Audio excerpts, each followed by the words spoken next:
Hello नमस्ते and welcome to my YouTube channel. आज म फेरि तपाईहरुलाई यस्तो फ्यान रेगुलेटरको बारेमा चाहिँ भन्न गइरहेको छु हैन। अब फ्यान रेगुलेटर धेरै प्रकारकाहरू हुन्छन्। एउटा यो टाइपमा हुन्छ, अर्को यो टाइपमा छ हैन। अब अर्को यो टाइपमा छ, अर्को यो टाइपमा छ र अर्को भनेको यो टाइपमा छ। यो टाइप भनेको चाहिँ खोलेको अवस्था है। यो यसमा चाहिँ कभर हुन्छ, कभरबाट बाहिर झिकेको अवस्थामा। अब हामीलाई यो फ्यान रेगुलेटर त जोड्नुपर्ने हुन्छ। यी रेगुलेटरहरू कसरी जोड्ने भन्ने कुरोहरू चाहिँ म चाहिँ यहाँ भन्न गइरहेको छु। जस्तो अब यो हाम्रो के छ, 6 ग्याङ सकेट। यो 6 ग्याङ सकेटमा यस्तो खाले रेगुलेटर लगाउनको लागि चाहिँ ठाउँ दिएको हुन्छ, यस्तो खाले। अनि त्यस पछाडि यो खाले, यस्तो खाले रेगुलेटर जुन छ, यो यिनीहरू भनेको यो 6 ग्याङ सकेट छ। मैले यहाँ पछाडिबाट देखाइरहेको छु। हो, यसमा चाहिँ कनेक्सन गर्ने हो। यसको अगाडिको भाग यहाँनिर हुन्छ र अगाडिको भागमा चाहिँ यहाँनिर चाहिँ एउटा पोइन्ट दिएको छ। यो भनेको रेगुलेटर, पङ्खाको रेगुलेटर जोड्नको लागि दिएको ठाउँ हो। अब यसलाई कसरी झिक्ने भन्दाखेरि यहाँनिर पछाडिपट्टि दिएको छ, के छ भन्दाखेरि दुईवटा नब दिएको छ। अब यसलाई चाहिँ हामीले यसरी पिन्च गरेर यसरी बाहिर निकाल्छौँ। यो झऱ्यो होइन, यो निस्किसकेपछि हाम्रो यहाँ के भयो, खाली ठाउँ छ। यो खाली ठाउँ छ नि, हो यो खाली ठाउँमा चाहिँ हामीले चाहिँ अब यस्तो खाले रेगुलेटर जोड्छौँ। अब यो जोड्नको लागि पहिला रेगुलेटरको के गर्नु पर्यो भन्दाखेरि यो नब छ, यो नबलाई हामीले यसरी तान्दाखेरि यो निस्किन्छ। अब यति निस्किसकेपछि अब के गर्छौँ भन्दाखेरि अब यसको यो दुईटा लक हो, राम्ररी हेर्नु है। यो लक, यो लक हो। यो लक ठ्याप्पै भित्र पस्ने गरिकन हामीले चाहिँ यस्तो किसिमले यहाँनिर दिएछ, यस्तो किसिमले यसलाई यहाँनिर प्रेस गर्नु पर्यो, तब कि यहाँनिर बाहिर यसरी निस्किन्छ। यसलाई अब हामी यसरी प्रेस गर्छौँ। यदि प्रेस गरेपछि टाइट भयो होइन त, यति भयो। अब यस पछाडि हामी के गर्छौँ भन्दाखेरि यसलाई यो नब छ, नबमा पनि धार हुन्छ। एउटा यस्तो सिधा दिएको धार छ र यसमा पनि एउटा अलिकति सिधा भएको भाग छ। त्यसलाई र त्यसलाई मिलाएर चाहिँ हामीले लाउनु पर्ने हुन्छ। यसरी लगाउने। अब यति लगाएपछि यो अगाडिको लाउने काम हाम्रो भयो। अब यो चाहिँ यसरी हुन्छ। अब यो काम त भइसक्यो। अब यो काम भएपछि हाम्रो पछाडिको ब्याक साइडमा अब हाम्रो के छ, लाइनको कनेक्सन गर्नु पर्यो। त्यो लाइनको कनेक्सन कसरी गर्ने भन्ने कुरोहरू चाहिँ म सिकाउन गइरहेको छु है त। फेरि अब हामीले के भन्दाखेरि फ्यानको रेगुलेटर जोड्नको लागि के गर्नु पर्यो भन्दाखेरि चाहिँ अब हाम्रोमा मेन लाइन यहाँबाट कनेक्सन छ।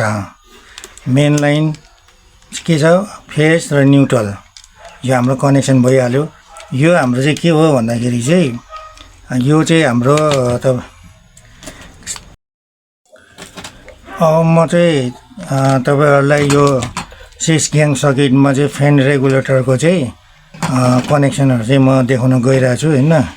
हाम्रो यहाँ के छ भन्दाखेरि चाहिँ यो हाम्रो भनेको मेन लाइन भयो, यो फेस भयो, यो न्युट्रल भयो, यो हाम्रा स्विचहरू हुन्।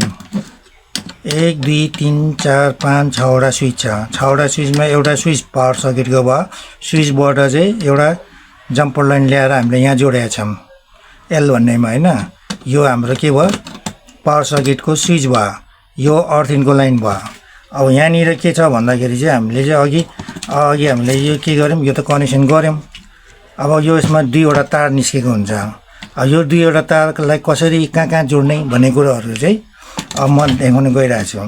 अब यहाँ के छ भन्दाखेरि चाहिँ बाँकी रहेको यो जति पनि स्विच छ, यो एउटा बलको लागि गएको स्विच भयो भने यो एउटा पङ्खाको लागि छ। अब पङ्खाको स्विचलाई के गर्ने भन्दाखेरि पहिला पङ्खाको स्विचलाई खोल्ने, यसरी बिस्तारै खोल्ने। खोलिसकेपछि चाहिँ के गर्ने भन्दाखेरि चाहिँ हामीले यो दुईवटा मध्येमा जुन भए पनि एउटालाई चाहिँ एउटालाई चाहिँ हामीले यो स्विचमा कनेक्सन यसरी गरिदिने। अब यो कनेक्सन यहाँ भइसकेपछि बाँकी रहेको एउटा तार हामीसँग बाँकी रहेको यो एउटा तार छ, यसलाई अलिकति स्प्ल्यास गर्ने।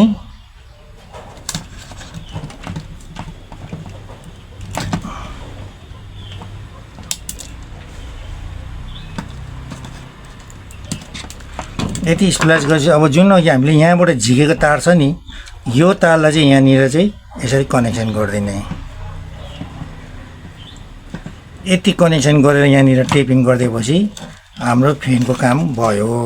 अब हामीले यो चाहिँ सर्लक्क चलाउँदाखेरि फ्यान अन हुन्छ। अब स्पिड हाई लो के गर्नु मन लाग्यो त्यो गर्नको लागि चाहिँ हामीले यहाँ नब दिएको छ।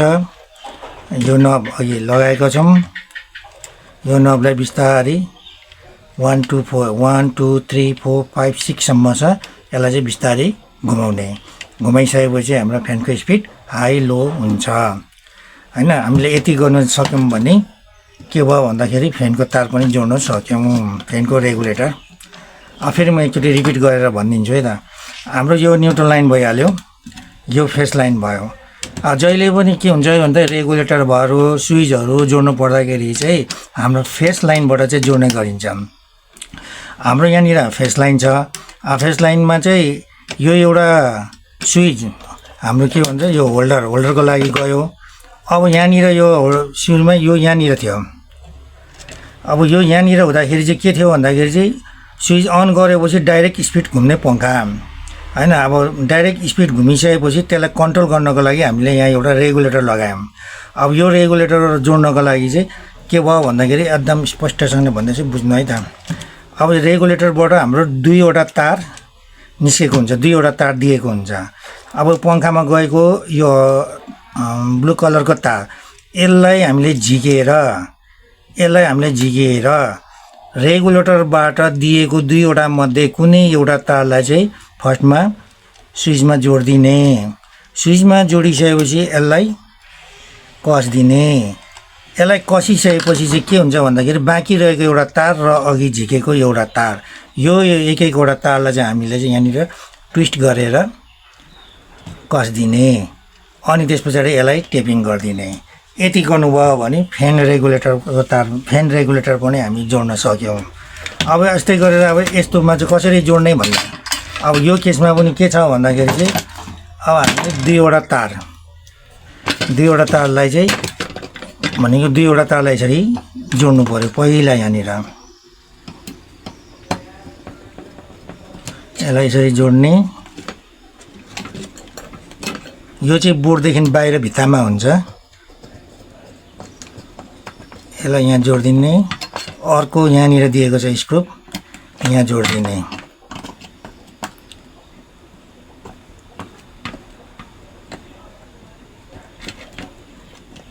यसलाई यहाँनिर यसरी जोडिदिने।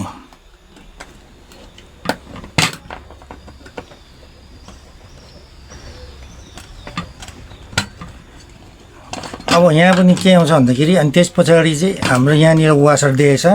यो वासरबाट हामीले यसरी छिराउनु पर्छ दुईवटा तार, यो यसरी छिराउने। यति छिराएपछि हामीले ड्रिल गरेर यो भित्तामा लगाइन्छ।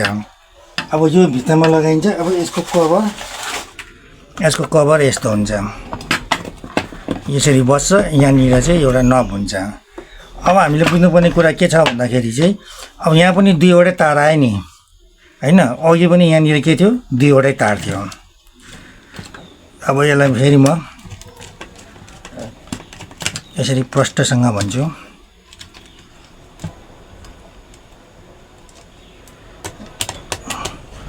अब हाम्रो फ्यानको स्विच भनेको यो हो हैन। अघि पनि हाम्रो दुईवटा तार आयो, हाम्रो यहाँ पनि के आयो, दुईवटा तार।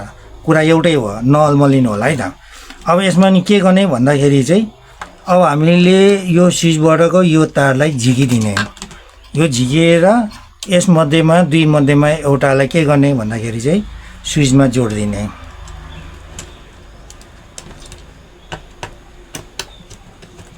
यसलाई यसरी स्विचमा जोडिदिने र त्यस पछाडि बाँकी रहेको एउटा तार र यो तार लाई फेरि हामीले ट्विस्ट गरेर यसरी लगाइदिने, यति गरेर टेपिङ गरिदिने। यति गरेपछि हाम्रो यो खालको पनि रेगुलेटर हामीले जोड्न सक्यौँ हैन त। अब म एकचोटि फेरि रिपिट गरिदिन्छु। अब भन्नुको मतलब के हुन्छ भन्दाखेरि यो जहिले पनि सिरिजमा बस्छ, सिरिजमा बसेको हुन्छ। अब फर्स्ट के हो भन्दाखेरि चाहिँ स्विचबाट इनपुट गएर चाहिँ रेगुलेटरमा जान्छ, रेगुलेटरबाट चाहिँ पावर कन्ट्रोल भएर 1 2 3 4 5 पाँचवटा 5 नम्बरसम्मको कन्ट्रोल च्यानल भएर आउट यहाँबाट भयो। यो आउट भएको चाहिँ गएर हाम्रो मेन अघि स्विचबाट झिकेको तारमा जोडिन्छ। यति गर्नुभयो भने तपाईँले फ्यान रेगुलेटर जुनसुकै खालको पनि जोड्न सक्नुहुन्छ। ल आजलाई यति नै। अब फेरि म यो अब फ्यान रेगुलेटर बिग्रेमा यो कसरी मर्मत गर्ने, यो पनि कसरी मर्मत गर्ने, यस्तो खालको पनि कसरी मर्मत गर्ने, यो पनि बिग्रियो भने टेस्टिङ कसरी गर्ने आदि इत्यादि इलेक्ट्रोनिक्स कुराहरू फेरि म अर्को भागमा आउनेछु। अहिलेलाई चाहिँ यति नै। हस्त धन्यवाद। हजुरले जहाँबाट हेरे पनि एउटा सब्सक्राइब गरिदिनु होला। धन्यवाद।